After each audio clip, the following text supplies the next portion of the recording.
Hello everyone, तो आप सभी का स्वागत है फिर से एक नए वीडियो में। क्लास 7 का है ये वीडियो, इसमें जो चैप्टर का नाम है दैट इज़ चैप्टर नंबर 2।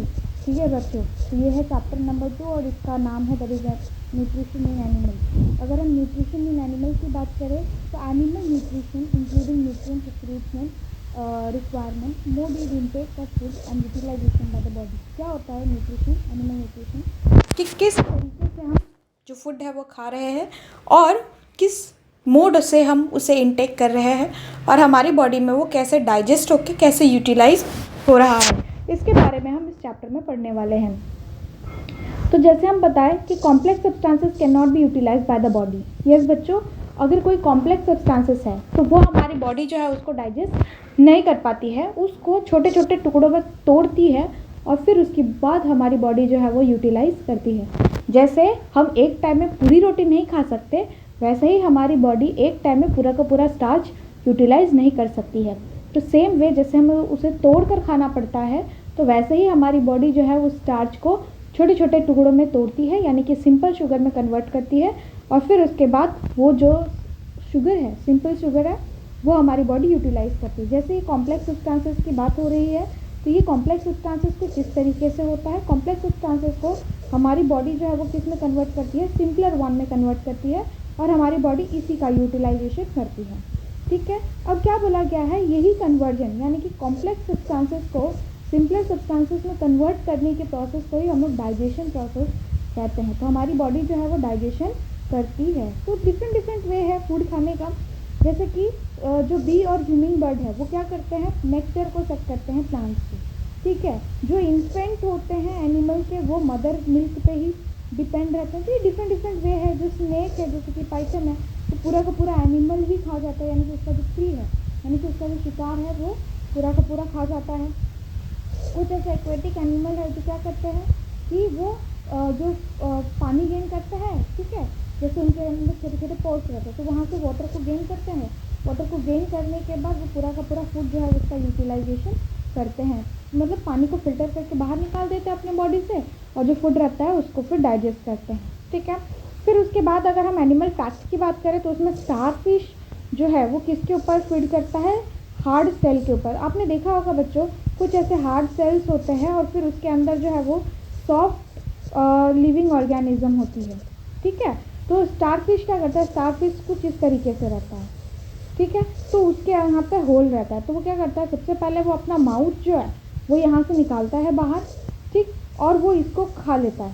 ठीक, इसको खाने के बाद जैसे ही वो उसको गेन करता है और फिर उसके बाद वो अपने माउथ को अपने अंदर रख लेता है। ठीक है, तो इस तरीके से जो स्टारफिश है वो अपने एनिमल को खाता है। ठीक है, और फिर इसके ऊपर जो कैल्शियम कार्बोनेट वाला है वो एज इज रह जाता है और जो फ्लैशी फूड है यानी कि जो मीट है वो गेन कर लेता है। फिर उसके बाद आता है डाइजेशन इन ह्यूमन।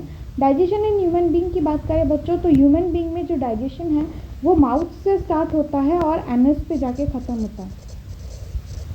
ठीक है बच्चों, कहाँ से शुरू होता है, माउथ से ख़त्म होता है और एनस पे जाके ख़त्म होता है।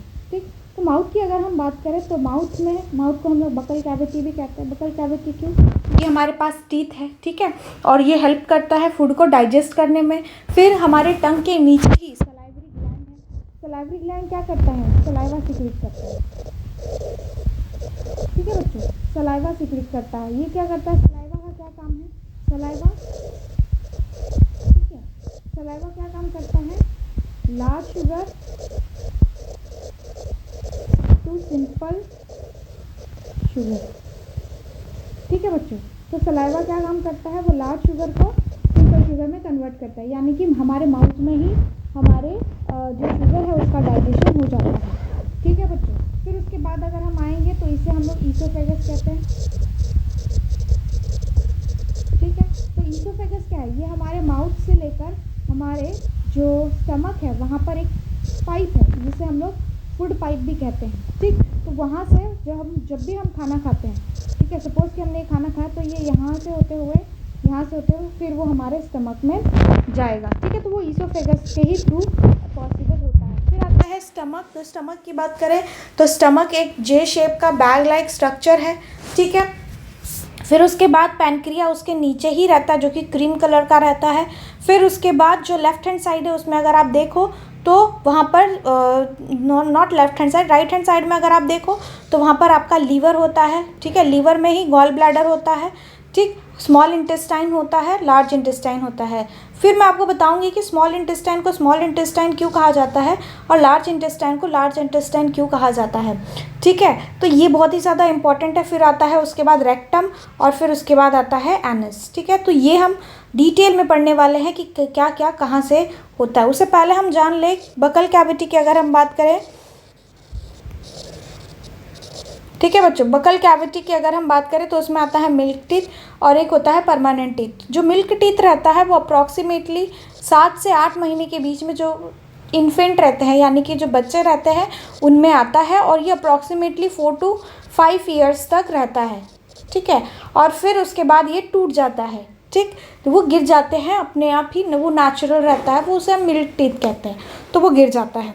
फिर उसके बाद अगर हम परमानेंट टीथ की बात करें तो परमानेंट टीथ जो है उसके बाद आता है, यानी कि जो मिल्क टीथ है जब वो निकल जाता है उसके बाद ही परमानेंट टीथ आता है और ये जब तक हम जिंदा रहते हैं तब तक हमारे साथ रहता है। It come after 4 to 5 year, ठीक है बच्चों। फिर उसके बाद आते हैं बकल कैविटी पे। तो बकल कैविटी क्या करता है, इंजेक्शन करने में हेल्प करता है। The process of taking food, यानी कि जो हम फूड हम खा रहे हैं, ठीक है, जो फूड हम खा रहे हैं उसी प्रोसेस को हम लोग इंजेक्शन कहते हैं, ठीक है बच्चों। ये सब आप याद रखेंगे क्योंकि ये आपके एग्ज़ाम के पॉइंट ऑफ व्यू से बहुत ही ज़्यादा इंपॉर्टेंट है। ये नोट्स आप लिखते चलिएगा मेरे साथ। तो इंजेक्शन का मतलब क्या होता है, इंजेक्शन का मतलब होता है the process of taking food, यानी कि फूड को खाने को हम लोग क्या कहते हैं, इंजेक्शन प्रोसेस कहते हैं, ठीक है। फिर उसके बाद अगर हम टाइप ऑफ टीथ की बात करें तो टाइप ऑफ टीथ में आता है molar, pre molar, incisor and canine, ठीक है बच्चों। तो ये 4 टाइप के जो टीथ है ये बहुत ही ज़्यादा इंपॉर्टेंट होते हैं हमारे सर्वाइवल के लिए। अगर ये टीथ नहीं रहेंगे तो सोचो कि हम खाना भी नहीं खा पाएंगे, ठीक है। तो कितने टाइप के टीथ होते हैं, मोलार, प्री मोलार, इंसीजर और कैनाइन। कैनाइन हमारे सबसे आगे होता है, उसके बाद हमारा इंसीजर होता है, उसके बाद प्री मोलार होता है और फिर उसके बाद मोलार होता है। ये 1, 2, 3 एंड 4, ठीक है। तो ये 4 टाइप के जो टीथ है वो हमारे माउथ में प्रेजेंट रहता है। फिर उसके बाद आपकी एक एक्टिविटी आती है, क्या बोला गया है इस एक्टिविटी में कि आपको क्या करना है, राइस लेना है, ठीक है। इस एक्टिविटी के अकॉर्डिंग आपको क्या करना है, राइस लेना है, ठीक है। राइस लेने के बाद एक को च्यू करना है और एक को अनच्यू करना है, ठीक है। राइस में क्या रहता है बच्चों, कार्बोहाइड्रेट, ठीक है, कार्बोहाइड्रेट रहता है राइस में, ठीक है। राइस में क्या रहता है, कार्बोहाइड्रेट, ठीक है। आपको एक च्यू करके लेना है और एक बिना च्यू किए हुए लेना है, ठीक है। च्यू किया हुआ इधर है और ये बिना च्यू किया हुआ है, ठीक। फिर आपको दोनों टेस्ट ट्यूब में लेने के बाद आपको थोड़ा सा पानी डालना है, ठीक है बच्चों। पानी डालने के बाद आपको उसमें क्या डालना है, आयोडीन सोल्यूशन डालना है। आयोडीन सोल्यूशन डालने के बाद आप देखोगे जो आपने च्यू किया है, ठीक है, जो च्यू करके चावल आपने उसमें डाला है उसका कलर जो है वो चेंज नहीं हो रहा है, लेकिन जो अनच्यूड है यानी कि जो बॉइल्ड वाला है उसमें जो है वो कलर चेंज हो गया है, ठीक है बच्चों। तो ऐसा क्यों होता है, क्योंकि जो च्यूब्ड वाला रहता है, ठीक है, मैंने आपको बताया कि हमारे माउथ में क्या है, सलाइवा है। सलाइवा क्या करता है, यहाँ पे देखिए बच्चों, सलाइवा क्या करता है, सलाइवा क्या करता है, लार्ज शुगर मॉलिक्यूल को सिंपल शुगर में कन्वर्ट करता है। तो कार्बोहाइड्रेट क्या है, कार्बोहाइड्रेट लार्ज शुगर मॉलिक्यूल है, ठीक है, लार्ज शुगर मॉलिक्यूल है, ठीक है। और ये उसको किस में कन्वर्ट करता है, सलाइवा, सिंपल शुगर में, ठीक है बच्चों। तो जो अनच्यूड है यानी कि जिसको हमने चबाया नहीं है अपने दांतों से, तो उसमें तो सलाइवा लगेगा नहीं, तो उसका कार्बोहाइड्रेट ब्रेक डाउन ही नहीं होगा, वो कार्बोहाइड्रेट ऐसे का ऐसे ही रहेगा। तो वो आयोडीन के साथ रिएक्ट करेगा और फिर वो आपको ब्लू कलर का सोल्यूशन कलर चेंज करके देगा। लेकिन जो च्यूड है, जो हमने ऑलरेडी चबा लिया है, तो उसमें सलाइवा लगेगा। सलाइवा लगने के बाद उसका जो शुगर है, वो जो लार्ज शुगर है वो किस में कन्वर्ट हो गया, सिंपल शुगर में। तो वो सिंपल शुगर की वजह से वो कलर देता ही नहीं है। फिर उसके बाद आता है बच्चों टूथ डीके। तो टूथ डीके की अगर हम बात करें, हमारे माउथ में कुछ बैक्टीरिया रहते हैं, ठीक है। ये बैक्टीरिया हमारी बॉडी के लिए यूज़फुल है, ठीक है, यूज़फुल बैक्टीरिया है। लेकिन क्या क्या होता है बच्चों कुछ कुछ टाइम में कि जब हम शुगर खाते हैं, यानी कि मान लो कि हमने कुछ आइसक्रीम खाया, ठीक है, चॉकलेट खाए, कोल्ड ड्रिंक पी, ठीक है, तो ये सब में क्या है बच्चों, शुगर है, ठीक है, मीठा होता है ना तो शुगर है। अब ये क्या होता है, जो हमारे माउथ में नॉर्मल बैक्टीरिया है, ठीक है, जो नॉर्मल बैक्टीरिया है, जब हम ये शुगर खाते हैं तो हम उससे निकल जाते हैं, लेकिन कुछ कुछ शुगर जो है वो ऐसे हमारे दांतों के बीच में जाकर बैठ जाता है, ठीक है, और ये बैक्टीरिया क्या करता है, जो गुड बैक्टीरिया है, और वहाँ पर फिर कुछ हार्मफुल बैक्टीरिया भी आ जाते हैं, ठीक है, हार्मफुल बैक्टीरिया भी आने लगते हैं। तो आने के बाद क्या होता है कि गुड बैक्टीरिया और हार्मफुल बैक्टीरिया मिलके क्या करते हैं, एसिड बनाते हैं, ठीक है, और इस एसिड की वजह से हमारा जो टीथ है वो सड़ना शुरू हो जाता है, ठीक है, फिर ये सड़ना शुरू हो जाता है, जो कि बहुत ही ज़्यादा दर्दनाक होता है और प्रॉब्लमेटिक होता है, ठीक है बच्चों। तो इसीलिए बोला जाता है कि आपको दिन में क्या करना चाहिए, 2 बार ब्रश करना ही चाहिए, एक बार सोने से पहले, एक बार रात में सोने से पहले, और फिर उसके बाद आपको सुबह में ब्रश करना चाहिए, ठीक है बच्चों, इतना समझ में आ गया, ठीक, वो था आपका टूथ डीके। फिर उसके बाद हम आते हैं फूड पाइप, जिसे हम लोग ईसोफेगस कहते हैं। ये ईसोफेगस क्या होता है बच्चों, ये ईसोफेगस जो है वो हमारे माउथ से कनेक्ट रहता है, ठीक है, ये हमारे नेक रीजन से चेस्ट रीजन तक होते हुए आता है, ठीक है, ये हमारे माउथ से कनेक्ट होता है, ठीक है, माउथ से कनेक्ट होता है, और ये हमारे स्टमक तक जाता है। तो ये पाइप जैसे स्ट्रक्चर जो आप देख रहे हो, ठीक है बच्चों, तो ये पाइप जैसे स्ट्रक्चर जो है इसे ही हम लोग क्या कहते हैं, फूड पाइप या फिर ईसोफेगस कहते हैं, ठीक है। ये क्या करता है, फूड को पुश करता है, ठीक है, फूड को कहाँ से कहाँ तक पुश करता है, फूड को हमारे माउथ से स्टमक तक पुश करता है, ठीक है, कहाँ तक पुश करता है, फूड को हमारे माउथ से हमारे स्टमक तक पुश करता है, ठीक है।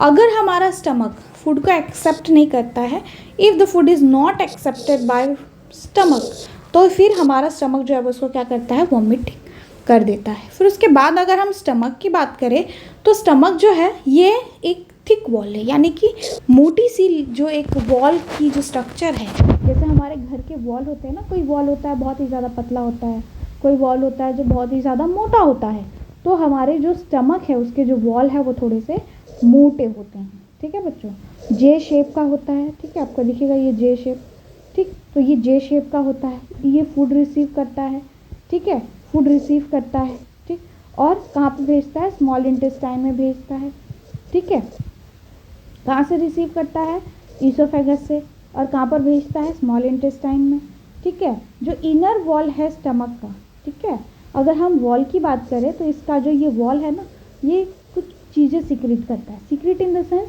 रिलीज़ करना बच्चों, ठीक है, सिक्रीट करना मतलब रिलीज़ करना, ठीक है, ये कुछ रिलीज़ करता है, क्या रिलीज़ करता है, म्यूकस, हाइड्रोक्लोरिक एसिड और डाइजेस्टिव जूस, ठीक है, 3 चीज़ें बच्चों रिलीज़ करता है, कि आपको बहुत ही ज़्यादा इंपॉर्टेंट है और ये आपको याद ही रखना है किसी भी कंडीशन में।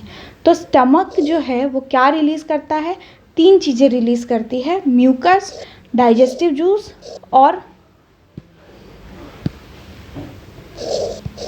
हाइड्रोक्लोरिक एसिड, ठीक है बच्चों। तो ये 3 चीज़ें जो है वो आपको याद ही रखनी है कि क्या क्या रिलीज़ होता है, ठीक है।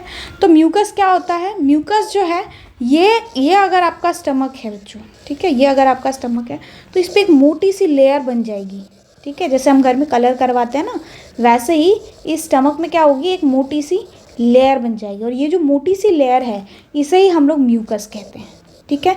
म्यूकस का काम क्या है, प्रोटेक्ट करना, ठीक है, क्या काम है, प्रोटेक्ट करना,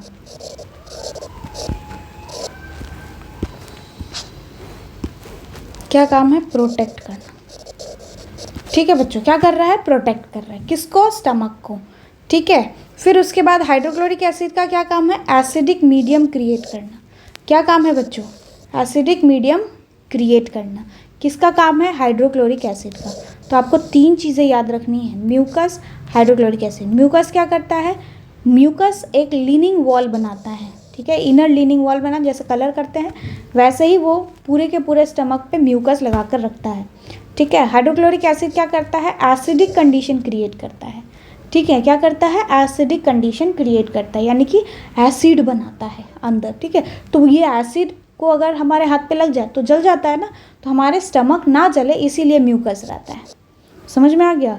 फिर उसके बाद रहता है डाइजेस्टिव जूस। तो ये डाइजेस्टिव जूस क्या करता है, कॉम्प्लेक्स प्रोटीन को सिंपल प्रोटीन में कन्वर्ट कर देता है। यानी कि सपोज कि ऐसा प्रोटीन है, ठीक है, तो उसको क्या करेगा, ऐसे ऐसे ऐसे ऐसे ऐसे कॉम्प्लेक्स को सिंपल में कन्वर्ट करेगा, ठीक है बच्चों। ये समझ में आ गया। ये था आपका स्टमक का फंक्शन। ये आपको याद ही रखना है, ये आपके एग्जाम में 100% आएगा, ठीक है, 100% आएगा। फिर उसके बाद आता है बच्चों स्मॉल इंटेस्टाइन। हाँ, तो स्मॉल इंटेस्टाइन की बात करें तो ये हाईली कॉइल्ड रहता है, यानी कि ऐसे ऐसे ऐसे ऐसे ऐसे ऐसे ऐसे ऐसे ऐसे ऐसे ऐसे कॉइल्ड स्ट्रक्चर में रहता है, ठीक है। अप्रॉक्सीमेट 7.5 मीटर का रहता है, ठीक है बच्चों। अप्रॉक्सीमेट कितना रहता है, 7.5 मीटर लॉन्ग रहता है, ठीक है। It receive juice from the liver and pancreas, ठीक है। सपोज कि ऐसा ऐसा ऐसा ऐसा है, ठीक है, तो ये कहाँ से, पैनक्रिया से एंड गॉल ब्लैडर से, ठीक है। वहाँ से क्या करेगा, सीक्रेट जूस जो है वो रिसीव करेगा। मतलब इसको जो जूसेस है वो कहाँ से मिलेंगे, ये जूसेस पीने वाला नहीं होता है बच्चों, ठीक है। ये जूसेस क्या रहता है, ये जूसेस रहता है डाइजेस्टिव जूसेस, यानी कि जो हमारे फूड को डाइजेशन करने में हेल्प करेगा वैसा जूसेस। तो वो कहाँ से आता है, लीवर से और पैनक्रिया से। किसके पास आता है, आपके स्मॉल इंटेस्टाइन में आता है। अब स्मॉल इंटेस्टाइन को स्मॉल इंटेस्टाइन क्यों कहा जाता है मैडम, है ना, तो क्योंकि ये तो कितना लंबा है, तो स्मॉल इंटेस्टाइन को स्मॉल इंटेस्टाइन इसीलिए कहा जाता है बच्चों क्योंकि इसका डायमीटर छोटा होता है, ठीक है।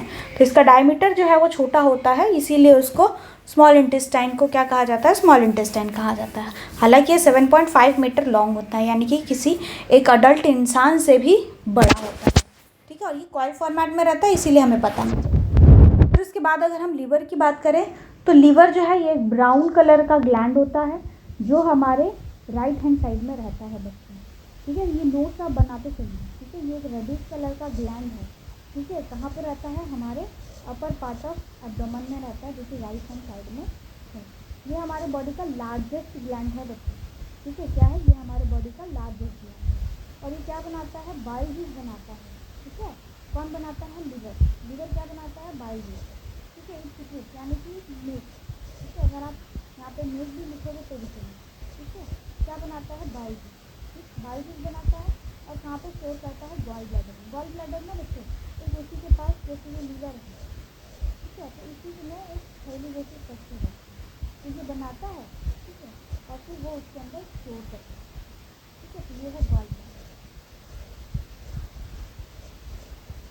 बाइल जूस जो है वो क्या, बाइल जूस का काम है फैट को डाइजेस्ट करना, ये उसका बहुत ही ज़्यादा इम्पोर्टेंट काम है। क्या करता है, फैट को वो डाइजेस्ट करता है। उसके बाद आता है पैनक्रिया। पैनक्रिया जो है ये क्रीम कलर का ग्लैंड होता है और ये हमारे स्टमक के जस्ट नीचे होता है। जैसे अगर हम ये स्टमक की बात करें तो ये इसके नीचे जस्ट ऐसे होता है, लीफ जैसे स्ट्रक्चर जो है वो इसकी होती है, किसकी, पैनक्रिया की, ठीक है। तो ये क्रीम कलर का होता है, ठीक है। और ये हमारे स्टमक के जस्ट नीचे होता है। ये क्या क्या डाइजेस्ट करता है, फैट डाइजेस्ट करता है, कार्बोहाइड्रेट एंड प्रोटीन। किससे, कॉम्प्लेक्स, ये कॉम्प्लेक्स है, कॉम्प्लेक्स से सिंपलर फॉर्म में कन्वर्ट करता है, ठीक है। आइए देखते हैं, कार्बोहाइड्रेट को ब्रेक करता है किसमें, ग्लूकोज में, ठीक है। कौन, स्मॉल इंटेस्टाइन, ठीक है। कौन, स्मॉल, ये सारी चीज़ें कहाँ हो रही है बच्चों, ये सारी चीज़ें स्मॉल इंटेस्टाइन में हो रही है, लेकिन काम कौन कर रहा है, पैनक्रिएटिक जूस। तो जो कार्बोहाइड्रेट है वो क्या है, लार्जर मॉलिक्यूल यानी कि कॉम्प्लेक्स फॉर्म है, तो वो किस में कन्वर्ट हो रहा है, ग्लूकोज में, ठीक है, जो कि सिंपलर फॉर्म है। फिर उसके बाद अगर हम फैट की बात करें तो फैट जो है वो क्या है, कॉम्प्लेक्स फॉर्म है और उसको फैटी एसिड और ग्लिसरॉल में कन्वर्ट करता है, जो कि सिंपल फॉर्मेट है, ठीक है। फिर प्रोटीन जो है वो उसको अमीनो एसिड में कन्वर्ट करता है। तो ये सारे काम जो है वो कहाँ हो रहे हैं, आपके स्मॉल इंटेस्टाइन में ही हो रहे हैं, लेकिन अलग अलग ग्लैंड अलग अलग काम कर रहा है, ठीक है बच्चों। तो ये सारी चीज़ें आपको याद रखनी है। फिर उसके बाद आता है स्मॉल इंटेस्टाइन की बारी। तो अब्जॉर्प्शन कैसे होता है, ठीक है, डाइजेशन तो हो गया, लेकिन अब्जॉर्प्शन कैसे होगा, तो उसमें अगर आप देखोगे तो ये अगर आपका स्मॉल इंटेस्टाइन है तो इसमें एक विली लाइक स्ट्रक्चर प्रेजेंट रहता है, ठीक है। तो ये जो है जो फूड है वो, जैसे ये सपोज कि ये फूड है और ये क्या हो रहा है कि ये स्मॉल इंटेस्टाइन है, ठीक है। और इसमें क्या होता है कि ब्लड वेसल्स प्रेजेंट रहता है, ऐसे पूरे घिरे हुए रहते हैं, ठीक है बच्चों। तो ये विली क्या करता है, ये विली जो है वो फिंगर जैसा होता है। फिंगर जैसा क्यों होता है, सरफेस एरिया को इंक्रीज करने के लिए। आपसे पूछा जा सकता है why villi has finger like structure, because it increase the surface area, ठीक है। सरफेस एरिया बढ़ाता है और एब्जॉर्प्शन करने में हेल्प करता है, ठीक है। ये जो फिंगर लाइक प्रोजेक्शन है इसे ही हम लोग क्या कहते हैं, विली कहते हैं, ठीक है। तो ये हाईली वैस्कुलर होता है, यानी कि ब्लड वेसल से घिरे हुए होते हैं, और जो फूड है उसको डायरेक्टली अपने अंदर गेन करते हैं, यानी कि जो डाइजेस्टेड फूड है उसको अपने अंदर गेन कर लेते हैं। बाकी अगर अनडाइजेस्टेड फूड है, यानी कि अनएब्जॉर्ब फूड है, कोई चीज़ एब्जॉर्ब नहीं हुई है, जो चीज़ डाइजेस्ट नहीं हुई है वो एब्जॉर्ब भी नहीं होगी, तो वो जो अनडाइजेस्टेड फूड है वो फिर लार्ज इंटेस्टाइन में भेज दिया जाता है, यानी कि स्मॉल इंटेस्टाइन से लार्ज इंटेस्टाइन में भेज दिया जाता है, ठीक है बच्चों। फिर उसके बाद आता है लार्ज इंटेस्टाइन। तो लार्ज इंटेस्टाइन की बात अगर हम करें, ये वाइड होता है लेकिन छोटा होता है, ठीक है, यानी कि इसका जो डायमीटर है वो बड़ा होता है, लेकिन ये लेंथ वाइज छोटा होता है, ठीक है, जैसे स्मॉल इंटेस्टाइन से भी छोटा होता है। ये 1.5 मीटर का ही होता है, और वो कितना था, 7.8 मीटर का, 7 to 8 मीटर का, ठीक है, कौन, स्मॉल इंटेस्टाइन, ठीक है। लेकिन लार्ज इंटेस्टाइन कितना है, 1.5 मीटर का ही है।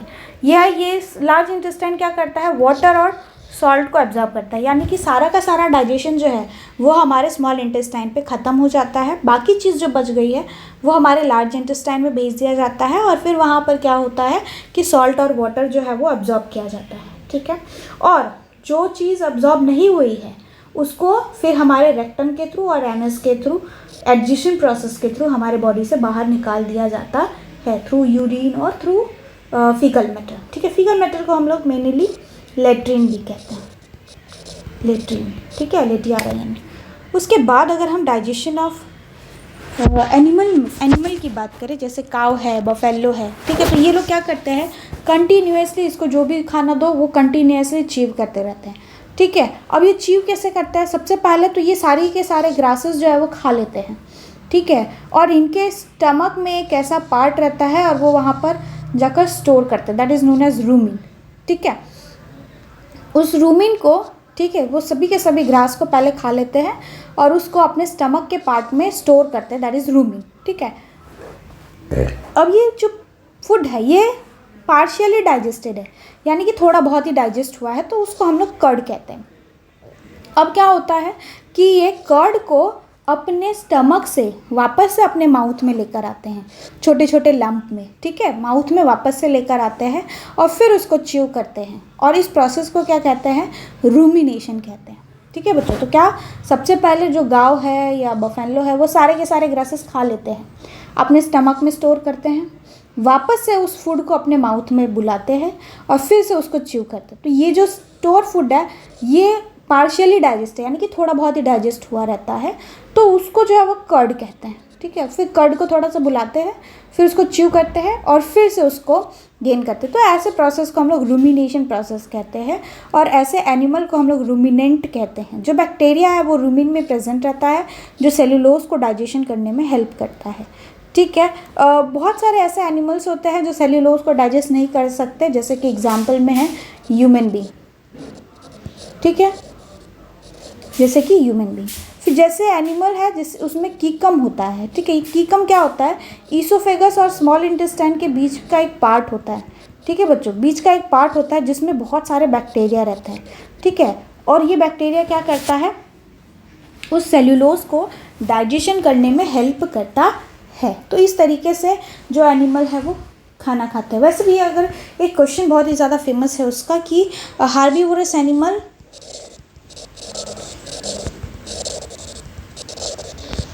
have longer small intestine